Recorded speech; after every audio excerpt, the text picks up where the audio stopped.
Today is Tuesday, April 29th, 2014. Get ready for the next video.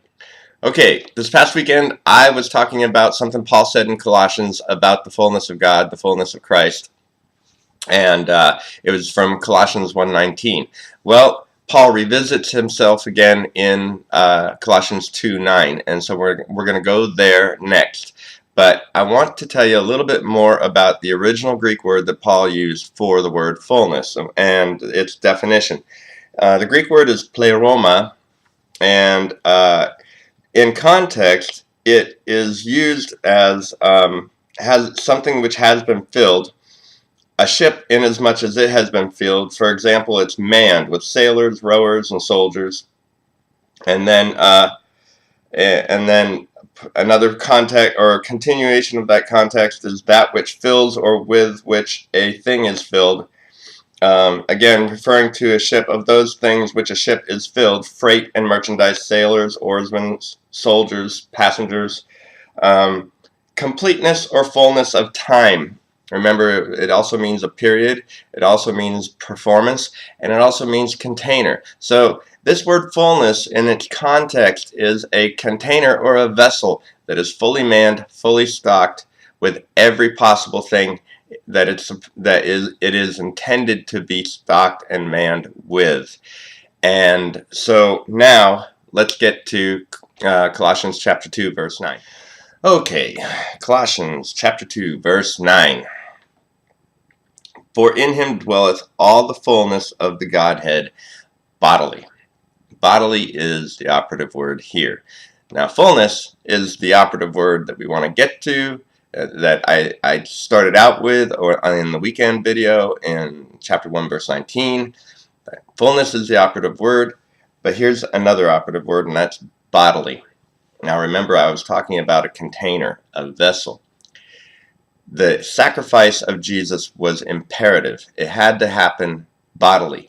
And bodily is very important because as a container, his body was literally the container of all redemption, of the complete and redemptive work of Christ. His death in itself was his victory, God's victory over sin, over the law, over the old covenant, over principalities, and the entire work of the redemption of the world and the recreation of heaven and earth and man himself had to happen in that one container bodily. All the symbolism of the prophets, all the symbolism in the book of Revelation, all of this culminated in the body of one man. This was the mystery that the entire old covenant was leading up to, was what would happen in the body of this man and why this sacrifice was so necessary.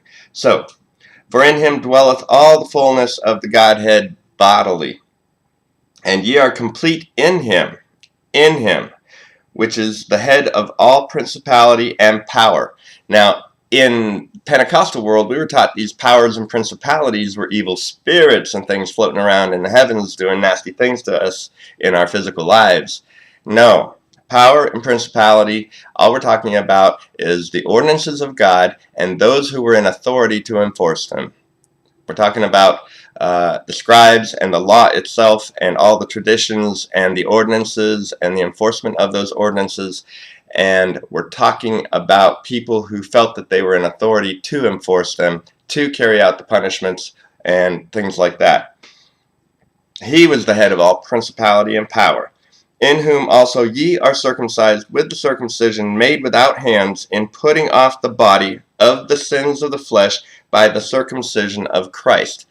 What Paul is saying there is we were circumcised in him at the time of his death, through his death, and in the process we were circumcised. The body of sin itself was removed from all humanity. Sin was defeated. So, buried with him, verse 12, in baptism. Now, baptism, people take this verse to mean that when you are symbolically baptized in water, which is, by the way, that is an old covenant thing. That is a doctrine of Christ that we're supposed to forsake, as it says in Hebrews.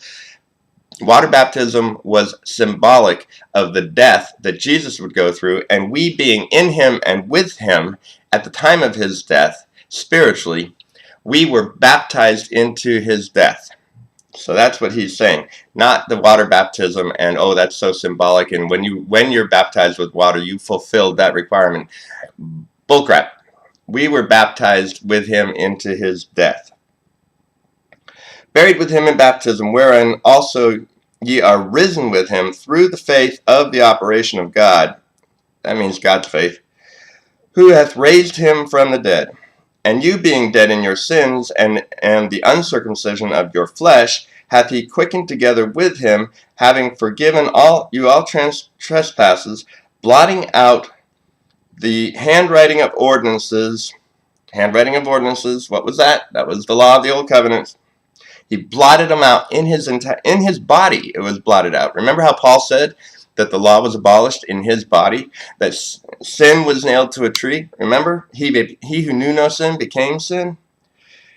And you being dead in your sins and the uncircumcision of your flesh, hath he quickened together with him, having forgiven you all trespasses, blotting out the handwriting of the ordinances that was against us, which was contrary to us, and took it out of the way, nailing it to a cross, to his cross. And having spoiled principalities, remember these principalities and powers, the enforcers of the law itself, the ordinances of the old covenant, and having spoiled principalities and powers, he made a show of them openly, triumphing over them in it. In his death, he made a show of it. In other words, he made a spectacle of it all. Here it all goes. Down the drain. I'm getting rid of it all. I'm washing it all clean. It's going down the drain. I'm flushing the toilet. It's gone. And something new comes out of all of this. And everybody who was condemned in him, everybody he had victory over, sin and everything, everybody who was in him was circumcised, free of the body of sin, and rose to life in him, or quickened together with him, as Paul says. Everybody who died with him, which was all of humanity, he's speaking to Gentiles who never heard of him before this. They didn't even know of him when he was going through this death. They didn't know they went through that death with him until Paul told them.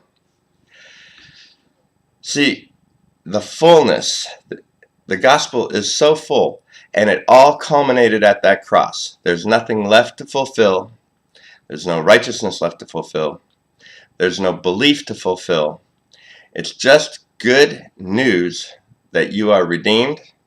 And according to chapter 1, it says, in the body of his flesh, through death, to present you holy and unblameable and unreprovable in his sight. This is what Paul was telling these Gentiles long after the death of Christ.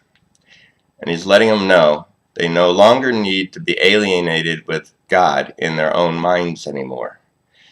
It is finished. Okay, so that was this week's video, and I want to remind you guys to subscribe to the YouTube channel, and that means you have to have an account. So create an account if you don't, and then subscribe to it, and that will give us a higher ranking. And then click like or dislike. Either one of them gives us a higher ranking, just because we have activity on the videos. And be active on the videos. Comment. Tell me how horrible I was, or how good I was, or how great I was. But tell me. Also, you need our newsletter. So go to gospelrevolution.com, and on the right it says subscribe to our newsletter. Click subscribe. Put in your email address. Actually, you'll send an email to us. And once you send that email to us, it automatically generates you into our newsletter feed, and you'll receive newsletters from us. So subscribe, and have a good week.